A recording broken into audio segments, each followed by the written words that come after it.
The Honest Woodcutter.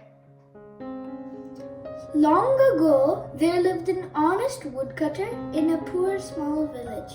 He was sincere in his work and very honest. Every day he set out into the nearby forest to cut trees. He brought the woods back into the village and sold them out to a merchant and earned his money.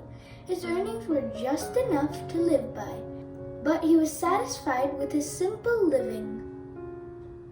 One day, while cutting a tree near a river, the woodcutter's axe slipped out of his hand and fell into the river. The river was so deep he could not retrieve it on his own. He only had one axe, which was gone into the river.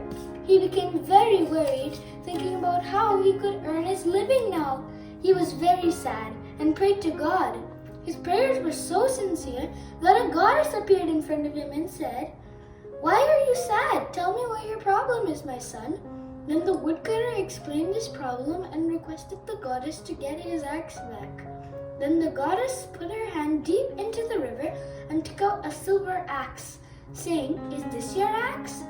Then the woodcutter, looking at the axe, said, "No." So the goddess put her hand back deep into the water again and showed a golden axe and asked, "Is this your axe?" Then the woodcutter looked at the axe and said, "No." And then the goddess said, "Take a look again, son. This is a very valuable golden axe. Are you sure this is not yours?" Then the woodcutter again said, "No, it's not mine. I can't cut the trees with the golden axe. It's not useful for me."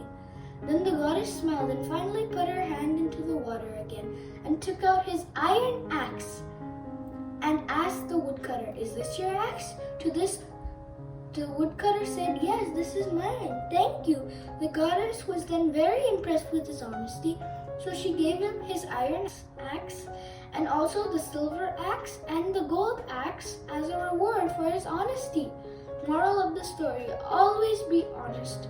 Honesty is always rewarded. The end.